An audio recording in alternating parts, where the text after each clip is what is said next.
This is what success looks like. A car, a watch, a custom suit. And underneath it all, nothing. Not a personality, not a self. Just the next acquisition, already queued up and waiting for its turn. You have seen this man. Instagram is full of him. Maybe some part of you has wanted to be him. The car, the confidence, the corner office, the sense that he's already won a game that you're still playing on hard mode. But let's look behind the shiny facade and ask why you were never ever taught that emptiness was supposed to be the finish line. Before we get started, make sure to subscribe so you don't miss what's coming next. Sell your soul. Nothing in that lifestyle came for free. What he traded in for it wasn't money. It was every hour he could have spent finding out who he actually is. 18-hour days for a car. Red-eyed flights for a title. Whatever the ledger actually reads, he calls it winning. But 18 hours a day, every day, in exchange for a car. A watch isn't a description of a life being lived. It's a description of a life being spent. And he can't tell the two apart anymore. He didn't examine the deal before he signed it. Nobody made him sign anything. He volunteered the same way you volunteer 100 small trades every year without ever calling them that. The weekend that became a work trip. The hobby that quietly died the year the promotion came through. The version of yourself you kept meaning to go back to once things calmed down. His agency, his self-determination, his free will, gone. Traded off in exchange for a watch that tells the time just as well as your phone. And he would tell you, completely sincerely, that he's never been freer in his whole life. Sounds awfully dramatic, but bear with me for this one. Purgatory, big banks, trading floors, wherever you would find a man like this. These are highly structured, highly standardized environments, sterile even. They're built for output, not for people. You get assigned your post, you grind through your tasks that, on their own, don't mean anything to anyone. Move the number, file the report, sit through the meeting that could have been an email, close the deal, and do it again tomorrow, at the same time, in the same chair, for a reason nobody in the building can actually pinpoint anymore. But the finance bro doesn't just tolerate that structure. He thrives inside of it. A fully laid out system with fixed rules and a fixed ladder asks nothing of him that actually matters. No independent judgment, no risk, no responsibility for deciding what's true or what's worth doing. Just follow the process. Hit the number, getting told what good looks like instead of working it out for himself. In 1941, Erich Fromm described this behavior in his book called Escape from Freedom. He called it automaton conformity, when the freedom to actually choose becomes frightening. People escape it by dissolving themselves into an existing structure, adopting its rules so completely that the anxiety of deciding anything for themselves simply disappears. This isn't laziness. For them, it's relief. So the finance bro isn't in that building despite the rigidity. He's in that building because of it. And once the why gets stripped out of work, past the vision statements, the mission decks, the corporate lingo, engineered to sound like purpose, something has to fill the hole where meaning used to sit. For the finance bro, that something was the paycheck. The number in the account became the reason to keep showing up, because it was the only reason left standing once everything else had been stripped out of the job description. You have felt a version of this too. Whatever your building looks like, the Sunday dread, the meeting that adds nothing, the vague sense that the work exists mostly to justify its own existence. That's not you being ungrateful. It's not your personal failing you need to fix with a better attitude. That's the mechanism doing exactly what it was built to do. Not your family. Ask him why he stays, and somewhere in the answer, you'll hear the word family. Every big corporation, every big corporate culture deck says some version of it. We're a family here. We've got each other's back.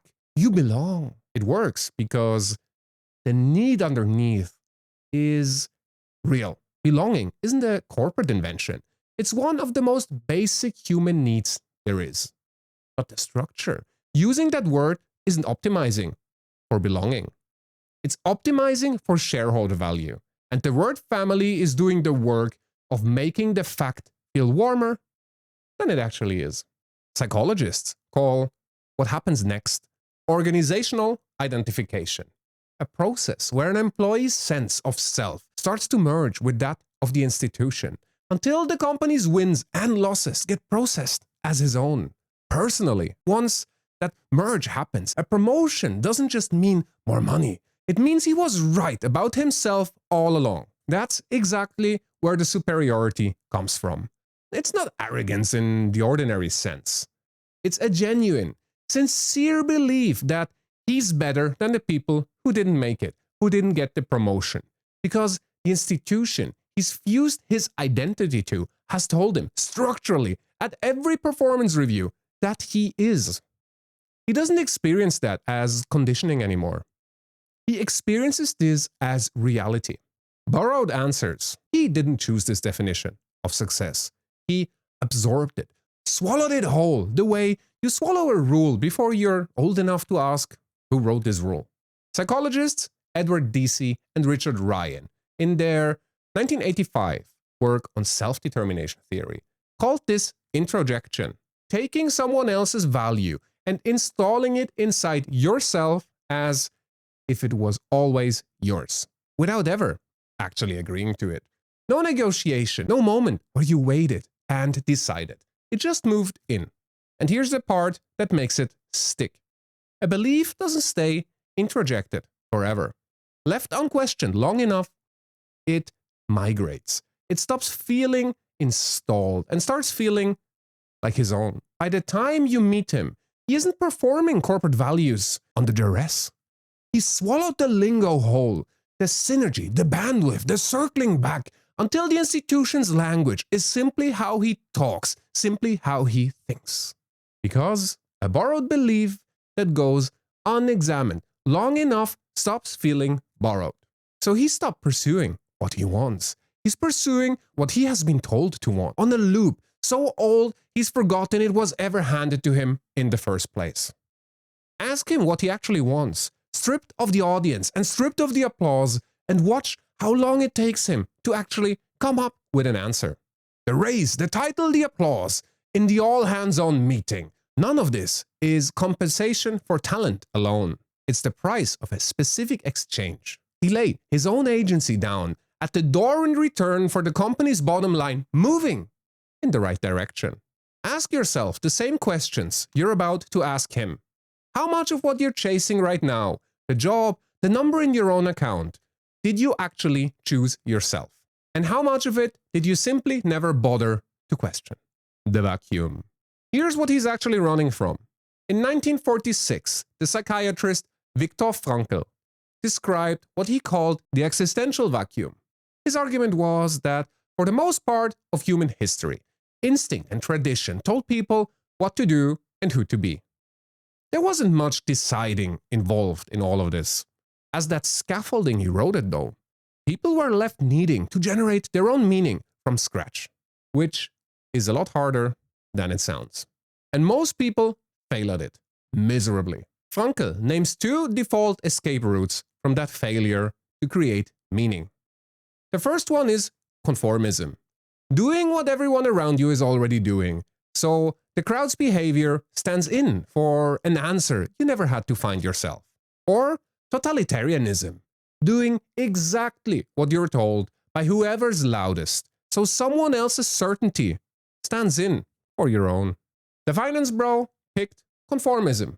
Every acquisition, every flex, every carefully staged photo is proof that he made the safest choice, because the existential vacuum is genuinely uncomfortable to sit inside of. And conformism is the fastest, most socially rewarded exit available to a man in this position. The vacuum doesn't disappear because you filled it with something shiny. It just gets quieter for a while. Then the watch needs to get bigger, and it gets quiet again for a little less time than before. empty inside. Erich Fromm in 1976 came up with a simpler split than he had 35 years earlier. You can build a self out of what you do or a self out of what you have. In the having mode, the watch isn't decoration. It's load-bearing. It's not sitting on top of an identity. It is the identity, propping up a structure that has nothing underneath it. Take that watch away, take the job away, take the title away, and there's nothing left. That's exactly why men like this collapse when the job disappears, the market turns, or the promotion doesn't come. It was never the income they lost. It was the scaffolding, the entire structure they'd been calling a self for years, propping up nothing. But you don't need his job or his watch to be falling for the same trap. Anywhere you've let a possession, a title, a follower account, or someone else's approval do the work your own identity should be doing. That's the having mode, installing itself in the exact same way it installed itself into the Finance Pro. If you find yourself buying things because you needed to be seen with them rather than actually needing them, if you accept someone else's definition of success without ever writing your own, if you would feel your whole world would collapse if you lost a fancy title or a job or your car, you might be closer to emptiness than you'd like to admit. What you need is an actual, self-authored answer to who you are, independent of what you own, what you've achieved, or what you were told you should want. That answer isn't found in a cubicle or a boss patting your head for being a good employee. It's not found in a Teams meeting or a performance review. It is found in your deepest desires detached from anything else. Free will is an act of rebellion.